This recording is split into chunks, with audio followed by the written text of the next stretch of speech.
Senhor Jesus a todos, amém? Quem já tem sido tocado pelo Espírito Santo? Amém. Queridos, valorizem esses momentos. Valorizem esses momentos. Pense, se você estivesse na Ucrânia hoje, você acha que você teria condição de estar aqui? Se aqui fosse Ucrânia, você teria condição de estar num templo adorando a Deus, sem estar preocupado se de repente uma bomba, um foguete, uma bala estaria te esperando ali na porta, ou até mesmo explodindo o ambiente onde você está? Nós estamos vivendo num mundo caótico, marcado por situações que têm abalado as estruturas das pessoas. Uns estão sentindo mais, outros estão sentindo menos, mas todos estão sentindo. Quem não sentiu o preço da gasolina no bolso aí?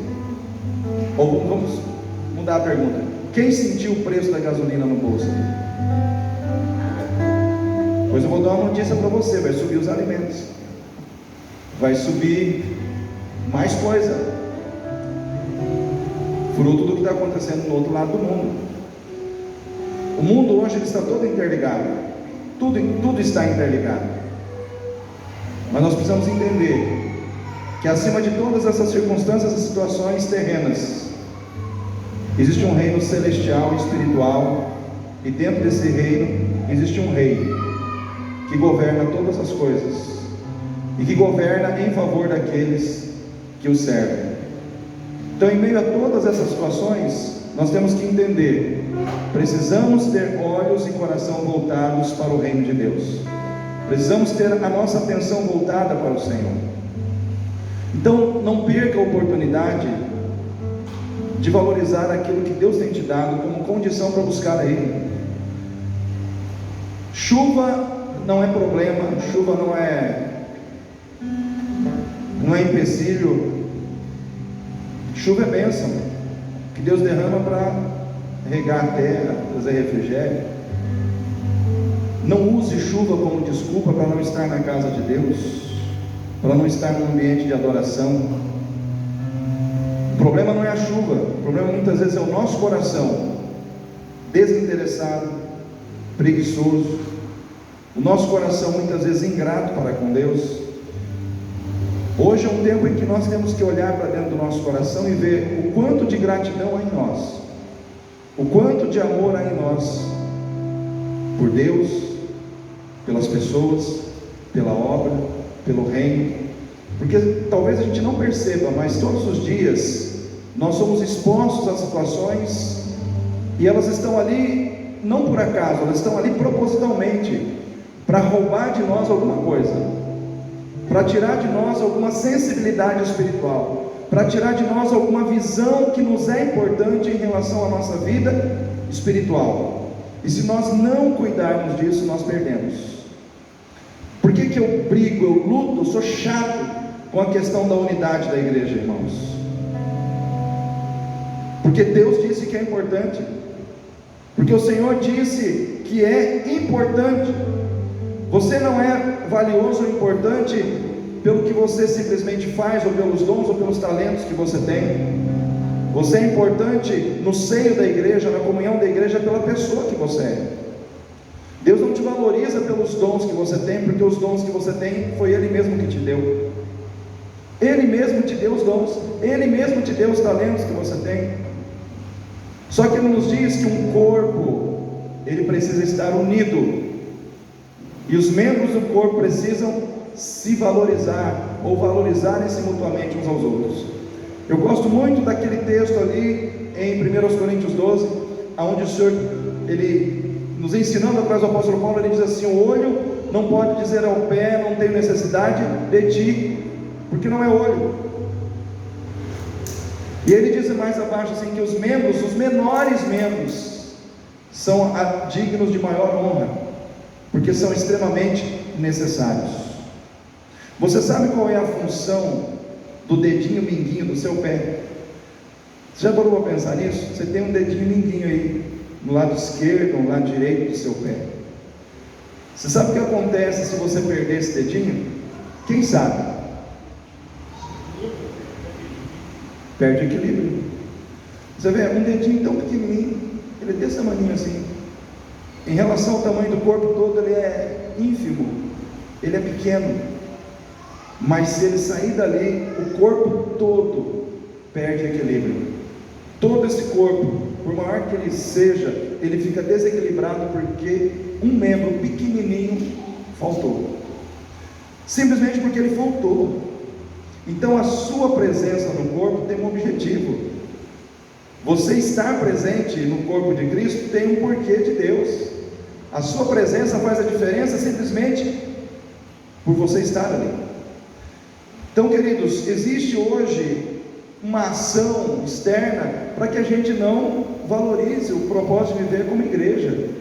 Qualquer motivo hoje é motivo para mim negligenciar a oportunidade de estar na casa de Deus. E nós, como povo de Deus, não podemos ceder a essas tentações. Hoje eu quero falar com a igreja sobre um tema que eu acredito que seja muito relevante para nós: a volta de Jesus. Quem acredita que Jesus vai voltar? Então nós vamos falar sobre a volta de Jesus. Vamos falar um pouco sobre esse evento, né, que hoje muitos estão estudando. Por quê? Porque as pessoas começam a olhar para as circunstâncias que estão acontecendo, e é natural que os teólogos, que os pastores, cada um nas suas linhas, comecem a falar sobre esse assunto. E eu penso que é um assunto que nós também precisamos estudar sobre ele.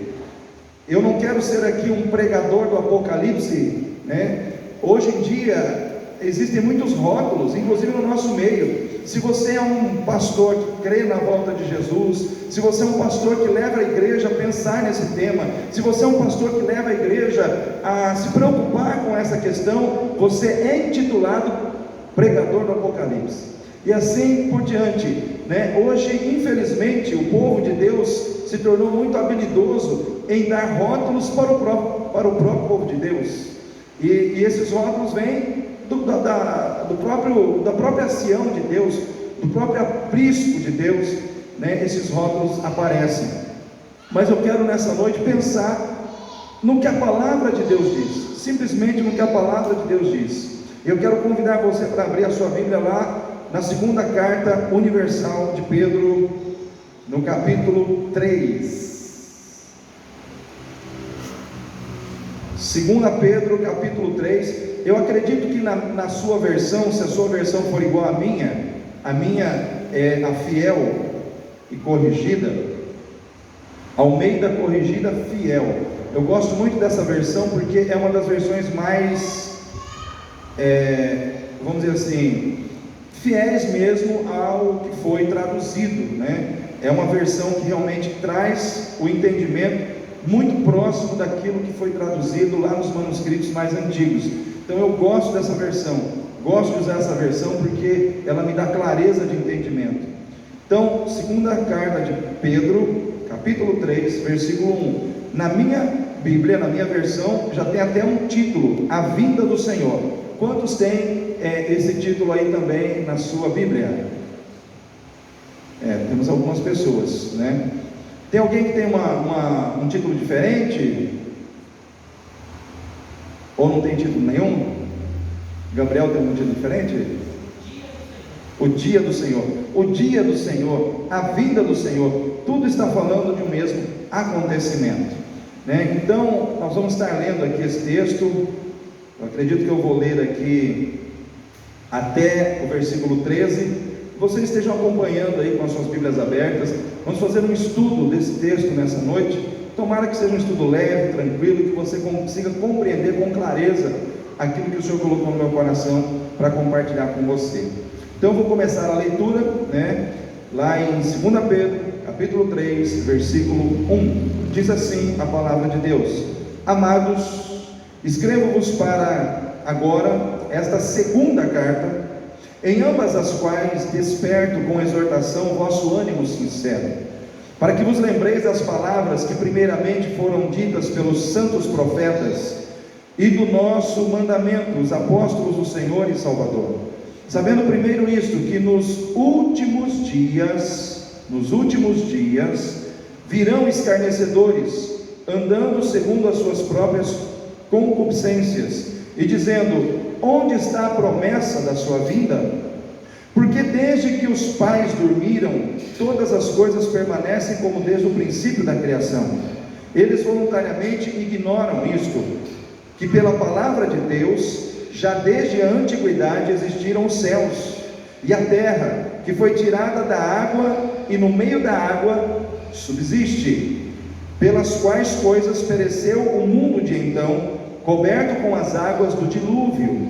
Mas os céus e a terra, que agora existem pela mesma palavra, se reservam como tesouro e se guardam para o fogo, até o dia do juízo e da perdição dos homens ímpios.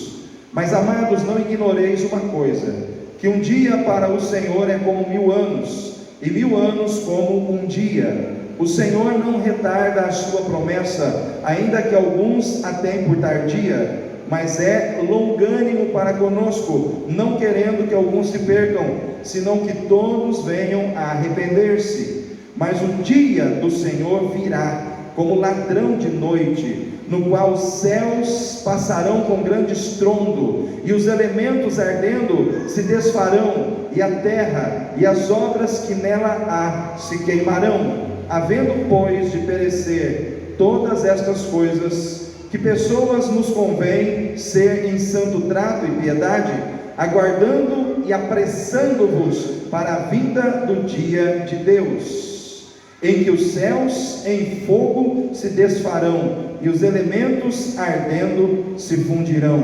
Mas nós, segundo a sua promessa, aguardamos novos céus e nova terra, em que habita a justiça. Amém, irmãos? Quem aguarda novos céus e nova terra?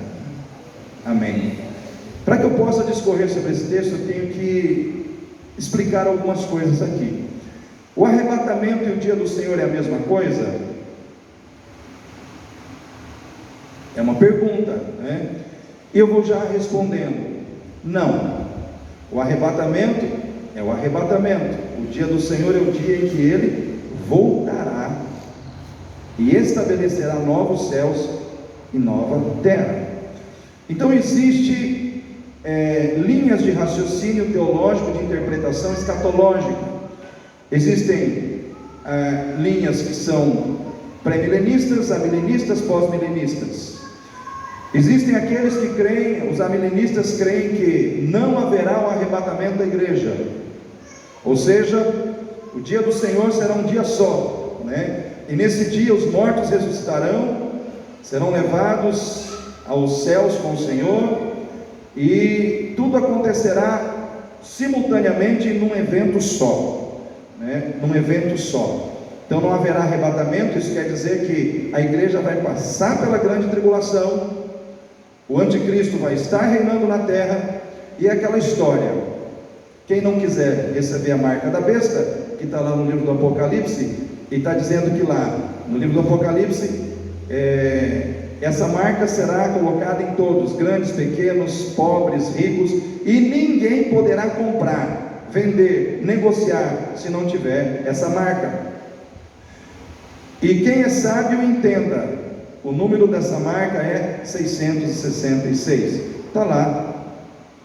Não vamos entrar nessas questões agora, né? Eu estou apenas dando uma visão geral. Eu não vou entrar nessas questões: pastor, o que é a marca da besta? O que pode ser a marca? Não vou entrar nessas questões neste momento, mas apenas dar uma visão geral para os irmãos. Então vai haver esse momento. Quem não quiser colocar a marca, terá que morrer por amor a Cristo e pagar com a vida, né? E assim sair da terra salvo, mas não marcado, né, com essa marca. Isso é uma visão, isso daí é uma visão, uma linha de interpretação escatológica dos acontecimentos do fim, que envolve a volta do Senhor.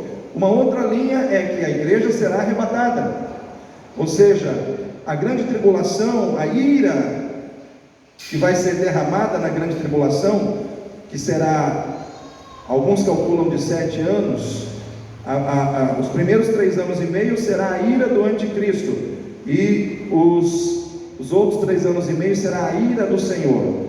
Então, os estudiosos entendem, nessa linha de interpretação bíblica escatológica, que esse momento, essa ira, não é para a igreja, é para o povo de Israel. Então, como o povo de Israel lá atrás, o povo de Israel negou a Jesus, crucificou o Messias, a igreja será arrebatada. A igreja não vai passar pela grande tribulação. Então a igreja, os que são fiéis a Deus, aí eu faço um adendo, interpretação do pastor Gaudilei. Eu entendo essa situação assim, irmãos. Quem que vai ser arrebatado, na minha humilde opinião? Para mim, quem vai ser arrebatado da igreja, eu não vejo que toda a igreja será arrebatada. Eu vejo que aqueles que foram fiéis, que viveram para o Senhor Jesus, que aprenderam a renunciar a si mesmos, a negarem-se a si mesmos, para viver o evangelho do reino, pagaram o preço de servir a Deus, passaram pelas lutas aqui na terra, renunciaram às situações do mundo, renunciaram aos prazeres da carne, disseram não ao pecado, viveram uma vida íntegra, santa, piedosa. Essas pessoas Deus vai arrebatar. Os crentes que viveram dentro da igreja, mas não viveram para o Senhor, vinham na igreja, eram frequentadores da igreja, mas lá fora mentiam, viviam como as pessoas que não conhecem a Cristo vivem, uma vida comprometida com o pecado, uma vida comprometida com os prazeres da carne, mas se declaravam crentes. Eu acredito que esses não sobem, isso é uma interpretação minha. Eu acredito que essas pessoas vão ficar na grande tribulação junto com os incrédulos, e aí essas pessoas sim vão ter que pagar com a própria vida, porque conhece o evangelho, mas viveu de qualquer maneira, viveu de qualquer jeito. Vou viver o evangelho do jeito que eu acho que eu devo viver, né? E aí o que aconteceu? Veio o arrebatamento, o pessoal subiu, e essa pessoa ficou. Por que eu penso assim, irmãos? Porque tem um texto que diz assim: 2 estarão no campo, um será levado, o outro será deixado. 2 estarão na mesma cama, um será levado, o outro será deixado. Então esses textos falam de relação próxima, de pessoas que caminhavam juntas, que tinham a mesma condição de viver uma mesma visão de fé, mas uma tinha condições de ir, a outra infelizmente acabou ficando. Imagina você que é casado aí, lá na sua cama, de repente bate a mão, uai, cadê esse gordo? Cadê esse magro? Ou cadê essa magra? Sumiu, né? Foi. Imagina essa situação. Então o arrebatamento, nessa visão, existe o arrebatamento da igreja, que é o momento em que o Senhor levará a igreja, e a igreja passará pelas bodas do Cordeiro, e aqui embaixo acontecerá a tribulação, e lá nas bodas do Cordeiro o Senhor servirá à mesa aqueles que foram salvos. E aí, quando terminar as bodas do Cordeiro, simultaneamente acaba também a grande tribulação, o Senhor volta com a igreja, e aí acontece aquilo que está descrito aqui. O Senhor vem, Ele pisa na terra, porque no arrebatamento o Senhor não pisará na terra, Ele ficará nos ares, e a receber as pessoas nos ares. A volta do Senhor só acontece quando Jesus pisa na terra, e aí quando Ele pisar na terra, Ele realmente vai vir como leão da tribo de Judá. Tudo indica que vai vir num contexto de guerra, onde Israel estará sendo acuado por todos os países do mundo, e ali Ele chegará como Salvador de Israel, e Israel reconhecerá finalmente que Ele era o Messias.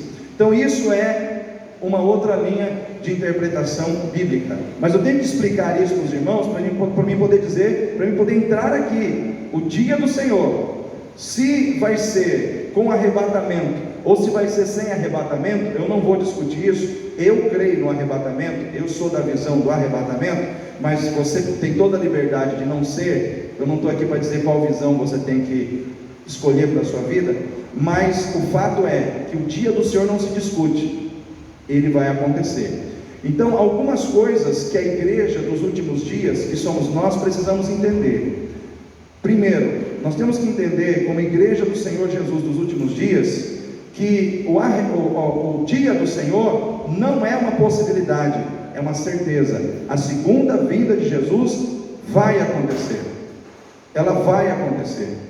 E talvez você diga assim: mas pastor, últimos dias, o que é últimos dias? Últimos dias no contexto escatológico bíblico, e todos concordam com isso, inicia-se no momento que Jesus foi assunto aos céus. Ele concluiu a sua obra, salvou a humanidade, subiu aos céus. A partir dali, inicia-se os últimos dias. Então, a partir dali, começa-se a contar os últimos dias. E aí, o que acontece? Por que nós não podemos ter dúvidas sobre a vinda de Jesus? Ou sobre a segunda vinda de Jesus? Ou sobre o dia do Senhor? Primeiro nós temos que entender o contexto da carta de Pedro. Por que Pedro escreveu essa carta e para quem que ele escreveu? Ele escreveu essa carta, irmãos, de forma universal, para várias igrejas, vamos dizer assim, ele escreveu para os gentios.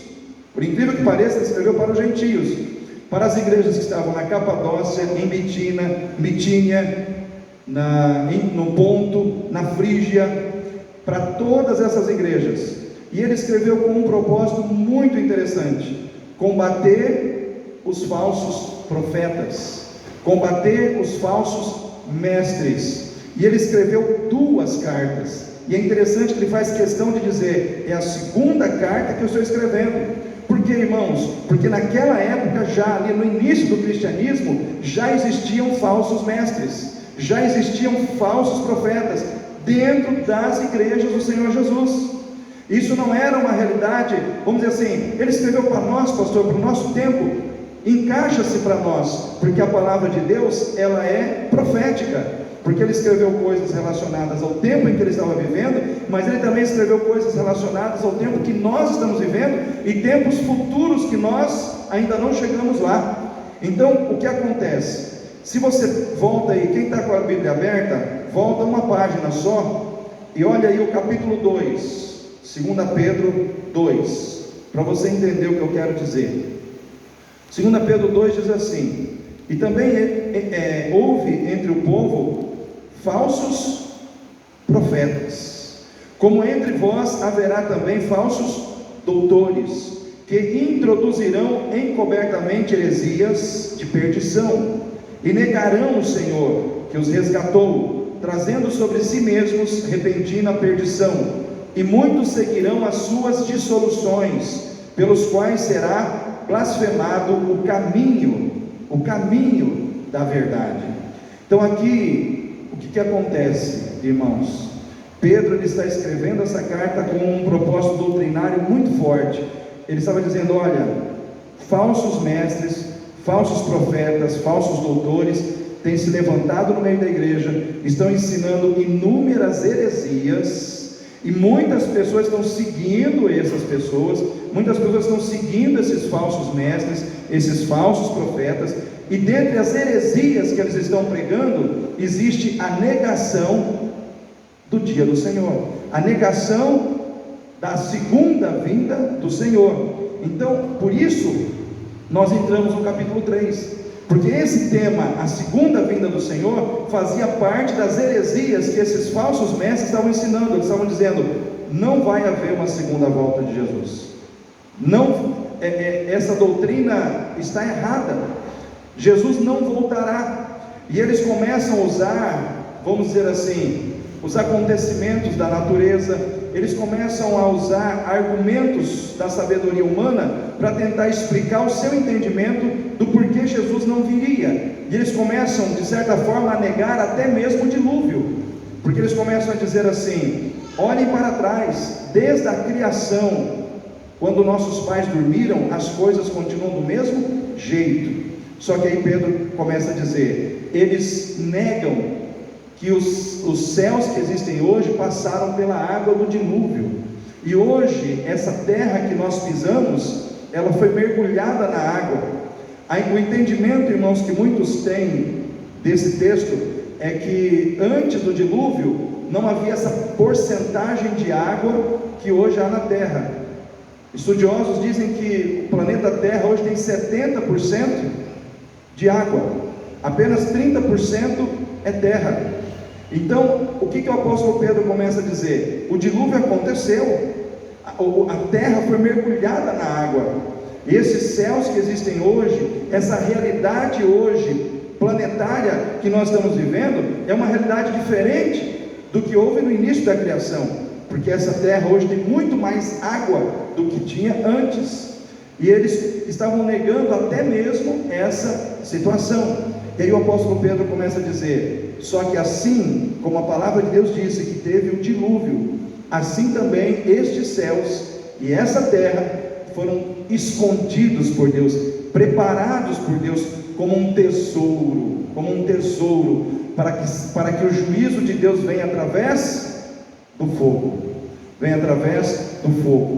E ele começa a dizer que a segunda vinda de Jesus será um acontecimento, irmãos, tão estrondoso e tão espetacular como nunca houve na terra, porque ele começa a descrever o seguinte: o dia do Senhor virá como um ladrão de noite, no qual os céus passarão com grande estrondo. Isso quer dizer que vai haver um barulho muito grande, nos céus, vai abalar as estruturas dos céus e da terra, e os elementos ardendo se desfarão, e a terra e as obras que nela há se queimarão. Então é algo que não aconteceu ainda, é algo que está previsto para acontecer. E aí eu quero ler com vocês alguns textos que confirmam para mim e para você que assim como Jesus já veio, ele voltará novamente. E o primeiro texto que eu quero que você leia está lá em Atos, no capítulo 1, versículo 11. Abre a sua Bíblia, Atos capítulo 1, abra o 10 e o 11.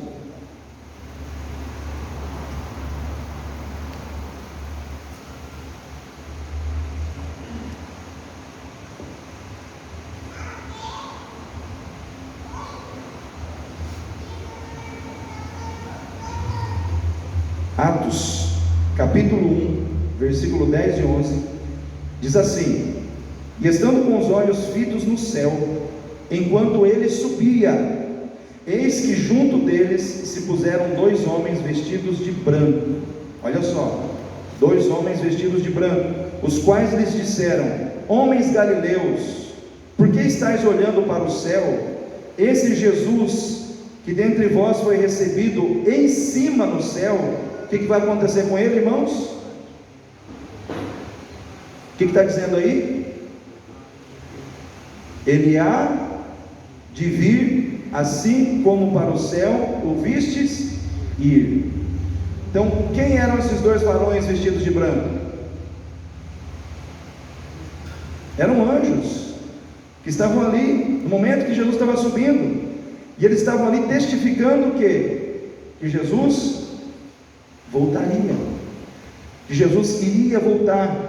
Lá em 1 Tessalonicenses 4, de 16 a 17, diz assim: pois dada a ordem, com a voz do arcanjo e o ressoar da trombeta de Deus, o próprio Senhor descerá dos céus, e os mortos em Cristo ressuscitarão primeiro. Depois nós, os que estivermos vivos, seremos arrebatados com eles nas nuvens, para o encontro com o Senhor nos ares, e assim estaremos com o Senhor para sempre.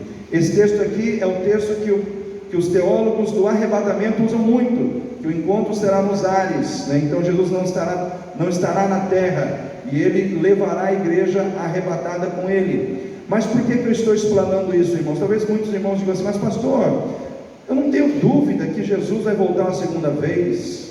Só que hoje já tem gente, pastores, teólogos, pregando no YouTube, irmãos, e se você for no YouTube você vai achar isso, já tem lá pregador dizendo que Jesus não vai voltar. E hoje eu, como pastor de igreja, eu fico preocupado porque as pessoas acessam demais o YouTube e passam vídeos umas para as outras. Uma pessoa menos informada se depara com um vídeo desse e começa a pensar: não, Jesus não vai voltar. E esses dias eu vi no YouTube, inclusive foi o irmão Jorge que passou para mim, Levanta a mão, irmão Jorge, só para confirmar, foi o irmão Jorge mesmo. Ele passou para mim um vídeo de YouTube de um pregador afirmando categoricamente que Jesus não iria voltar uma segunda vez. Ele pegou o Evangelho de Mateus capítulo 24 inteirinho, e em cima daquele capítulo inteiro ele criou uma tese de que Jesus não voltaria, procurando mostrar o quê? Que aquele capítulo ele foi escrito para os judeus, e que toda a volta de Jesus, ou toda a vinda de Jesus, porque ele nem falava de volta, ele falava só da vinda de Jesus, aconteceu ali quando Jesus veio e pisou na terra e foi crucificado e pronto. Ali já se cumpriu tudo. Só que quando você estuda a palavra de Deus e você aprende a entender como interpretar doutrinas bíblicas, tem uma regra que diz que você nunca pode pegar um tema ou uma doutrina bíblica e interpretá-la num único texto, uma vez que a Bíblia, em outros textos, falam daquela mesma doutrina. Você precisa pegar todos os textos, você precisa pegar todo o assunto que discorre sobre aquele tema, e aí sim, de posse de todos aqueles textos, aí você pode ter condição de estabelecer um entendimento claro e uma doutrina clara sobre aquele tema. Então, na visão daquele homem, Jesus não volta mais. Só que se você pega esse texto aqui que nós acabamos de ler, de Atos 1, 10 e 11, está dizendo, os anjos disseram que Jesus vai voltar. Aí você pega 1 Tessalonicenses 4, 16 e 17, está dizendo que ele voltará ao soar da trombeta, com os anjos, ele descerá dos céus, os mortos ressuscitarão nesse evento. Aí eu pergunto para os irmãos, todos os mortos ressuscitaram quando Jesus veio na terra? Os anjos vieram? Quando os apóstolos falam da doutrina da volta de Jesus, eles falam que Jesus já veio e não precisamos esperar Jesus vir novamente? Porque se Jesus falou isso, os apóstolos têm que falar a mesma coisa. Sim ou não, irmãos? Só que não é isso que você encontra. Então a gente não pode ficar preso num texto ou numa interpretação isolada de um texto bíblico e não avaliar tudo aquilo que a Bíblia diz sobre aquele tema. E aí você começa a ver o que Paulo disse, você começa a ver o que Pedro disse, e você começa a entender com todos os detalhes que são descritos, e Pedro descreve aqui essa questão da volta de Jesus com elementos ardendo em fogo, o céu estrondando, a terra pegando fogo. Irmãos, não tem como a gente não entender que haverá uma segunda vinda de Jesus, e que a primeira vinda de Jesus, irmãos, foi apenas a primeira vinda de Jesus. Então, um outro texto que fala sobre isso também, está lá em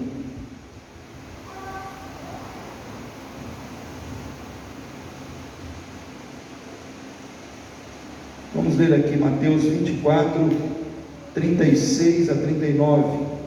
Quanto ao dia e a hora ninguém sabe, nem os anjos dos céus, nem o Filho, senão somente o Pai. Como foi nos dias de Noé, assim também será a vinda do Filho do Homem. Pois nos dias anteriores ao dilúvio, o povo vivia comendo e bebendo, e casando-se e dando-se em casamento, até o dia em que Noé entrou na arca, e eles nada perceberam até que veio o dilúvio e levou a todos. Assim acontecerá na vinda do Filho do Homem. Então está dizendo de uma vinda repentina, de uma vinda como o ladrão vem para roubar, uma vinda que ninguém espera, né? Então não tem nada a ver com a vinda de Jesus, como ele nasceu na terra. A Bíblia diz que ele nasceu, ele foi anunciado, ele cresceu. Não tem nada a ver, irmãos, não tem nada a ver uma coisa com a outra. Mas hoje já existem pregadores tentando dizer que a vinda de Jesus já aconteceu na sua primeira vinda. Então essas questões, eu estou aqui trabalhando com os irmãos essa noite para que os irmãos tenham entendimento de que a verdade é o que a palavra de Deus diz em todo o seu contexto bíblico, né? E diante de todo o contexto bíblico, Jesus voltará uma segunda vez. Amém, igreja? Quem está entendendo aí? Amém. Então, Segundo, a igreja precisa saber, primeiro, que a vinda do Senhor Jesus não é uma possibilidade, é uma realidade. Jesus virá uma segunda vez. Segundo, a igreja precisa saber enfrentar a incredulidade dos zombadores e dos escarnecedores, sem se deixar influenciar. Olha só o que diz aqui: para que vos lembreis das palavras que primeiramente foram ditas pelos santos profetas, e do nosso mandamento, os apóstolos do Senhor e Salvador, sabendo primeiro isso, que nos últimos dias virão escarnecedores, andando segundo as suas próprias concupiscências. Então esses escarnecedores, irmãos, quando você vai estudar esse texto aqui, é feita uma diferença entre escarnecedor e zombador, porque talvez a gente pense que é uma coisa só. E eu fui estudar sobre esse texto aqui e descobri algo interessante, que o zombador é aquele que fala de coisas que ele não sabe. O zombador seria aquela pessoa que está lá no mundo, não tem conhecimento da palavra de Deus, já ouviu falar, mas como ele não sabe, ele não entende, e quando ele ouve sobre esse assunto, ele não acredita, ele zomba. Mas é uma zombaria sem entendimento. É a questão de você debochar de uma situação, mas você não tem entendimento daquilo que você está fazendo. Você não sabe, você não conhece profundamente aquela situação, mas você zomba. E quer queira, quer não, a gente também tem contato com essas pessoas. Sim ou não, irmãos? Quem aqui já se deparou com uma pessoa que, por falta de conhecimento bíblico, já ridicularizou essa questão da volta de Jesus? Quem aqui já se deparou com isso? Levanta a mão, só para mim saber. Aí teve o Wander, Ana Júlia, ou seja, mais gente. Enfim, irmãos, tem muita gente aí fora que não acredita que Jesus vai voltar, que não acredita na segunda vinda de Jesus, né? E o fato é que durante muito tempo tem se falado que Jesus vai voltar. A própria igreja, no início da igreja, esperava a volta de Jesus. Os tessalonicenses mesmo, eles pararam de trabalhar, não vou trabalhar mais, Jesus vai voltar, para que eu vou trabalhar? Eles pararam de trabalhar. A questão da volta de Jesus, ela é muito séria, porque interfere na vida das pessoas, e as pessoas muitas vezes abrem mão de situações na vida que não é para abrir, às vezes por causa de um entendimento errado. E aí o que aconteceu? O apóstolo Paulo escreveu 2 cartas aos Tessalonicenses para falar sobre esse assunto, dizendo o seguinte, gente: ninguém vos engane, que o dia do Senhor chegou, ou que já está vindo. Não é assim.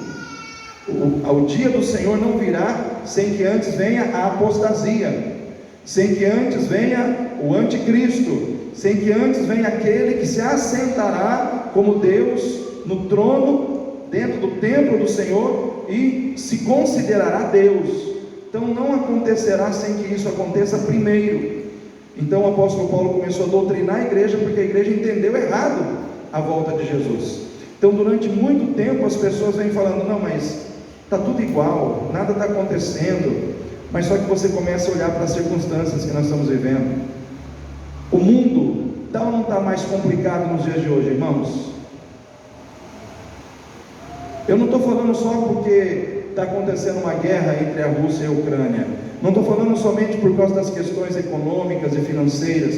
Não estou falando somente por causa da questão da pandemia, das pestes. Mas a gente está vendo, irmãos, que está havendo verdadeiramente uma mudança muito drástica na vida das pessoas, no coração das pessoas, na maneira como as pessoas desenvolvem fé em Deus.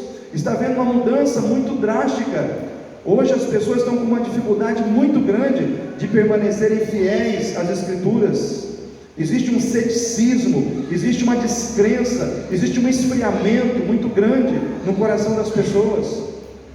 Hoje a igreja, eu vejo assim, muitos crentes vêm, ouvem uma palavra, são despertados, são animados, mas de repente daqui 2, 3 dias o crente desanima, de repente não quer estar na igreja, de repente perde o interesse pelas coisas de Deus. Está acontecendo assim. Nós estamos vendo um afastamento gradativo das pessoas de Deus. As pessoas estão se afastando de Deus, e isso está acontecendo assim muito rapidamente. Então eu vejo, irmãos, que os sinais estão aí. O próprio Senhor Jesus disse: haverá guerras, rumores de guerra, nações se levantarão contra nação, reino contra reino. São sinais. Ele disse: vocês sabem interpretar os sinais? Isso são sinais. Então essas coisas estão acontecendo, acautelai-vos, fiquem atentos, vigiem, orem, busquem a minha presença. Por quê? Porque os dias estão se abreviando. E o Senhor disse que se Ele não abreviasse aqueles dias, até os próprios escolhidos não se salvariam. Por quê? Porque a fé, irmãos, a fé, ela ia se, vamos dizer assim, ia se tornar algo muito escasso na terra. A fé ia quase que minguar na terra. E é o que está acontecendo hoje.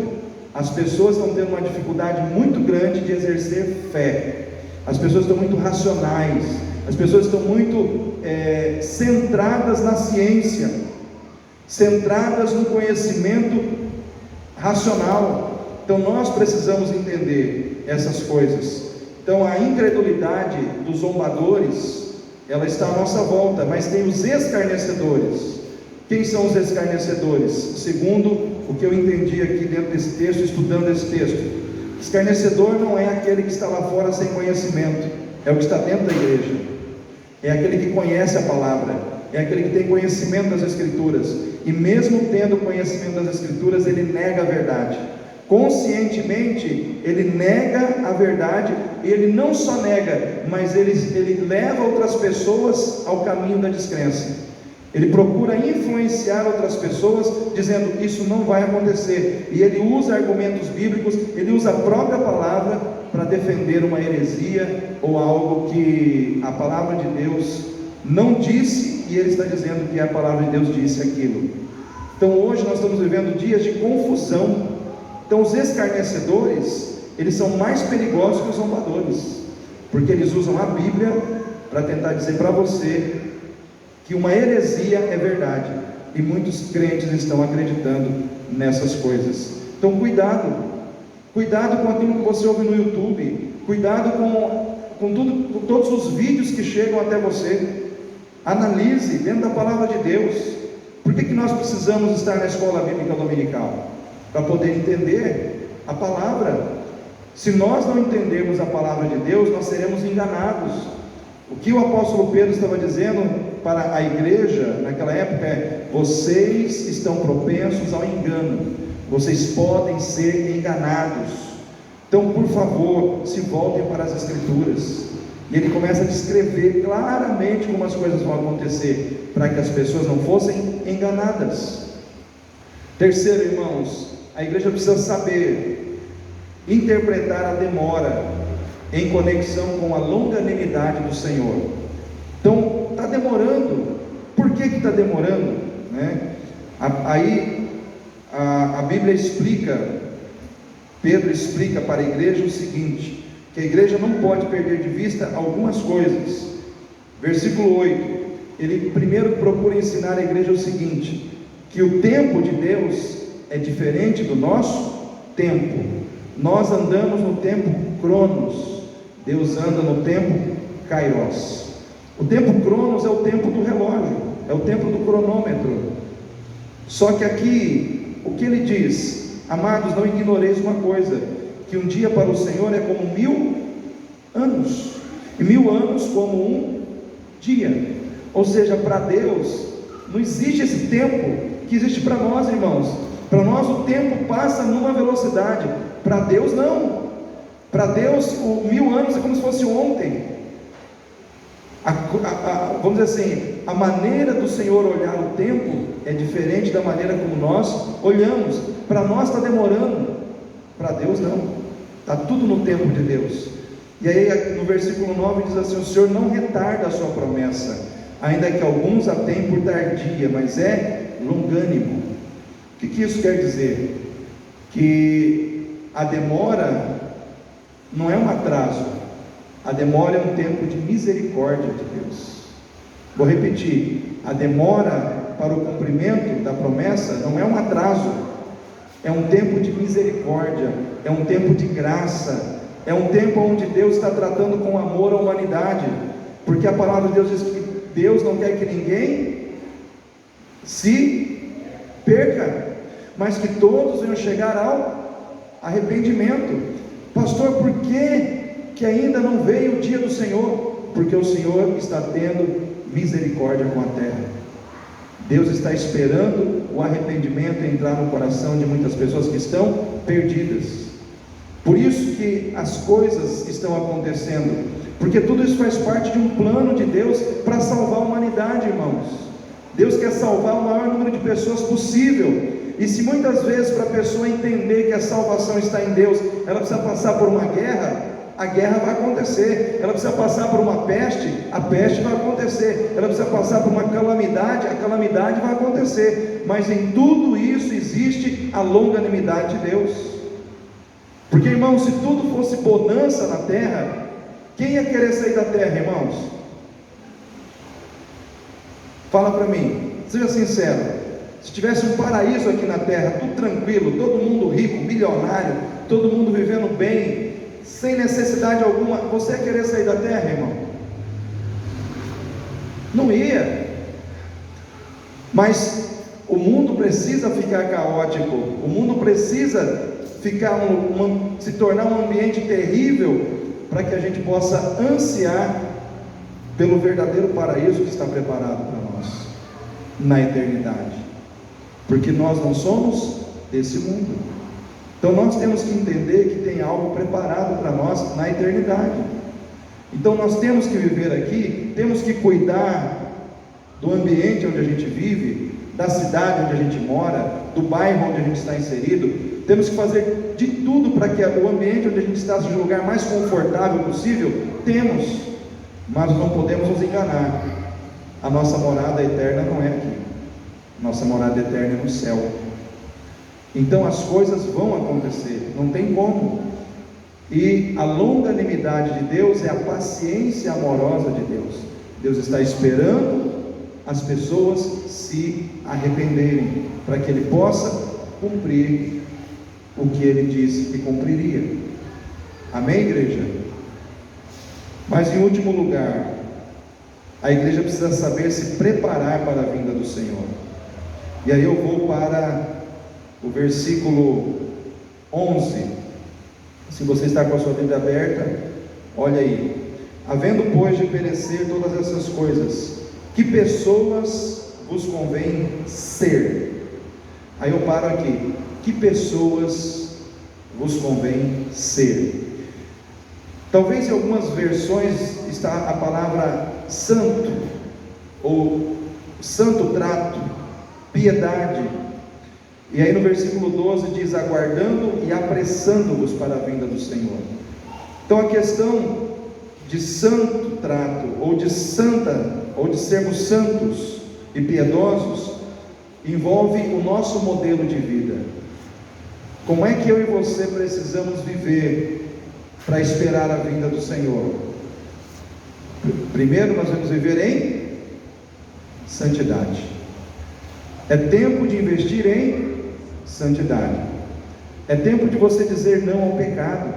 É tempo de você dizer não à ira, à cólera, à maledicência, à mentira, à prostituição, a tudo aquilo que ofende o Espírito Santo de Deus na sua vida. Porque, irmãos, se nós não vivermos em santidade, como nós estaremos preparados para a vinda do Senhor? É como se Pedro dissesse: vocês têm entendimento de que esse dia vai chegar, então vocês têm que entender que a melhor maneira de esperar esse dia é em santidade. Então nós, como crentes, não podemos brincar com santidade, não podemos, irmãos, andar de braços dados com o pecado, não podemos abrir o nosso coração para o erro, para as coisas do mundo, para os prazeres pecaminosos que o mundo nos oferece. Nós precisamos nos separar do pecado. O que é ser santo? Separado do pecado, e ao mesmo tempo separado para Deus. No aspecto negativo, você tem que se separar do que é errado, do que é pecaminoso. No aspecto positivo, você tem que se separar para servir a Deus, para ser usado por Deus, para ter uma vida que Deus possa usar. E eu pergunto para você nesta noite: você tem se preocupado em viver longe do pecado? Você tem se preocupado em tirar da sua vida tudo aquilo que você entende pela palavra de Deus que é pecado? Então a Bíblia diz que nós não devemos dar lugar ao diabo. Olha aí o que está escrito em Efésios capítulo 4, diz assim, versículo 24: vos revistais do novo homem, que segundo Deus é criado em verdadeira justiça e santidade. Por isso deixai a mentira e falai a verdade a verdade cada um com o seu próximo, porque somos membros uns dos outros. Irai-vos e não pequeis, não se ponha o sol sobre a vossa ira, não deis lugar ao diabo. Aquele que furtava, não furte mais, antes trabalhe fazendo com as mãos o que é bom, para que tenham o que repartir com o que tiver necessidade. Não saia da vossa boca nenhuma palavra torpe, mas só que for boa para promover edificação, para que dê graça aos que a ouvem. E não entristeçais o Espírito Santo de Deus, no qual estáis selados para o dia da redenção. Olha só a lista: e toda amargura, e nós falamos sobre amargura hoje de manhã, e toda amargura, e ira, e cólera, e gritaria, e blasfêmia, e toda malícia sejam tiradas de entre vós. Antes sedes uns para com os outros benignos, misericordiosos, perdoando-vos uns aos outros, como também Deus vos perdoou em Cristo. Olha só, irmãos, esse é um modelo de vida que eu e você precisamos incorporar na nossa vida. Todos nós estamos sujeitos ao pecado, sim ou não, irmãos? Sim ou não, irmãos? Na hora do conflito nós não estamos sujeitos à briga, à contenda. É difícil a gente se segurar? Mas a gente buscar intimidade com Deus, o Espírito Santo nos dá força, nos dá capacidade, nos dá amor, para que no momento do conflito a gente não se ire, para que no momento do conflito a gente não se deixe dominar por aquilo que é pecaminoso. Lá em Apocalipse, vamos lá no livro do Apocalipse,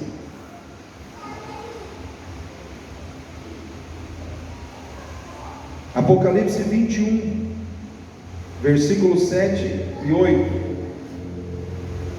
diz assim: quem vencer herdará todas as coisas, eu serei o seu Deus, e ele será meu filho. Mas quanto aos covardes, aos incrédulos, aos abomináveis, aos homicidas, aos fornicadores, aos feiticeiros, aos idólatras e a todos os mentirosos, a sua parte será no lago que arde com fogo e enxofre, que é a segunda morte.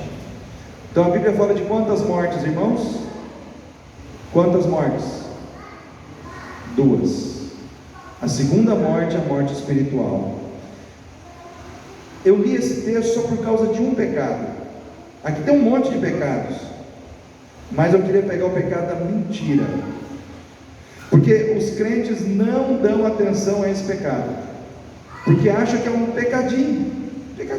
pecadinho assim, pequeno.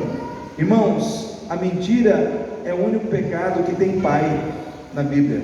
Quem é o pai da mentira? É o diabo.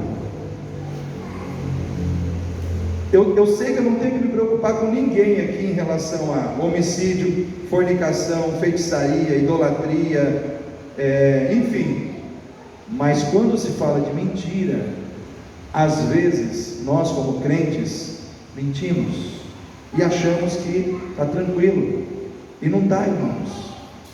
A mentira, ela tem um lugar aqui nesse texto que fala daqueles que vão ser lançados no lago de fogo e enxofre.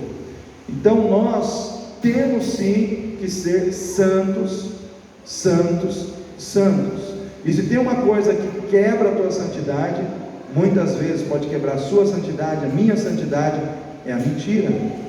Então crente não pode mentir. Amém, igreja? Não pode mentir. Pastor, o senhor já mentiu? Eu já menti, irmãos. antes de me converter. E depois o senhor se converteu, pastor? No início da minha caminhada cristã, eu ainda escorreguei nisso. Depois eu fui vencendo essas questões. Hoje, não. Mas irmãos, já passei embaraços por causa disso. Eu lembro quando no banco eu tinha um chefe e ele disse para mim assim: se o fulano ligar, você fala que eu não estou.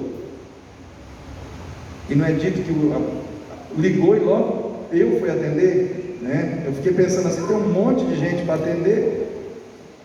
Quem disse que eu que vou atender essa ligação? Irmãos, e caiu na minha mão a ligação. E aí a pessoa perguntou, eu falei, olha, ele está, mas nesse momento ele está num outro setor. Ele estava realmente num outro setor, ele estava no cofre. No cofre não tem telefone, né? Eu falei, então nesse momento eu não vou poder te atender. Aí eu fui, aí a pessoa perguntou para mim, e a pessoa ligou? Eu falei, ligou. Você falou que eu não estava? Eu falei, não. Eu falei que você estava. Olha, foi uma briga. Eu pensei que eu ia perder o emprego, né? E foi aquele rolo, aquela confusão, aquela discussão. Mas por quê? Eu falei, eu tenho princípios, eu tenho uma fé, essa fé tem princípios. Eu não posso agir da maneira como você me falou. Então, você não podia atender? Ok, eu disse que você não podia atender naquele momento, mas eu não podia dizer que você não estava aqui. E essa pessoa ficou chateada comigo um tempo, hein? Foi um tempo para essa pessoa voltar a ter um relacionamento comigo, tranquilo, amável novamente. Então eu estou dando esse testemunho para vocês entenderem que às vezes é fácil falar aqui, mas quando você está lá fora, quando você está no ambiente de trabalho, quando você está em outro lugar que não é o ambiente da igreja, e é lá que você tem que ser santo. Ser santo na igreja é fácil, ser sal no saleiro é fácil, mas é lá fora que você tem que ser santo. Você tem que considerar a vontade de Deus acima da sua vontade. Porque muitas vezes, para a gente levar vantagem numa situação, nós somos tentados a mentir. E é ali que nós não devemos ceder a essa tentação. Então, nós precisamos nos preparar, porque Jesus vai voltar. E o outro aspecto da nossa preparação é a piedade. Uma pessoa piedosa é uma pessoa movida em amor para ajudar necessitados, pessoas que precisam ser acolhidas, pessoas que precisam ser assistidas. Uma pessoa piedosa é uma pessoa que tem uma mão estendida sempre tem uma mão estendida, sempre está pronto a ajudar alguém. Uma pessoa piedosa é uma pessoa que ama o que é espiritual, ama as coisas espirituais. Então nós precisamos incorporar isso no nosso coração. Alguém precisa de mim, eu tenho que levantar a mão para aquela pessoa. Eu não posso dar as costas, né? A santidade e o amor precisam caminhar lado a lado na vida cristã. Então eu quero deixar essa palavra para você que está se preparando para a volta de Jesus. Quem quer subir no arrebatamento aí? Quem crê no arrebatamento, né? Eu creio no arrebatamento. Então, quem crê como eu creio, está disposto a subir? Ah, pastor, e se não tiver arrebatamento? Nós vamos morrer então. Vamos morrer na grande tribulação, vamos passar o facão no nosso pescoço. Enfim, de uma forma ou de outra, irmãos, eu estou preparado. Eu estou preparado. Se tiver arrebatamento, eu quero subir. E se não tiver arrebatamento, precisar morrer, a gente morre também. Porque, irmãos, o nosso destino não é aqui. A nossa vida é passageira. Tudo vai passar.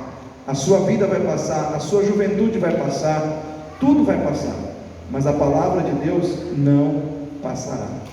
Então eu quero que você fique em pé nesse momento, para que nós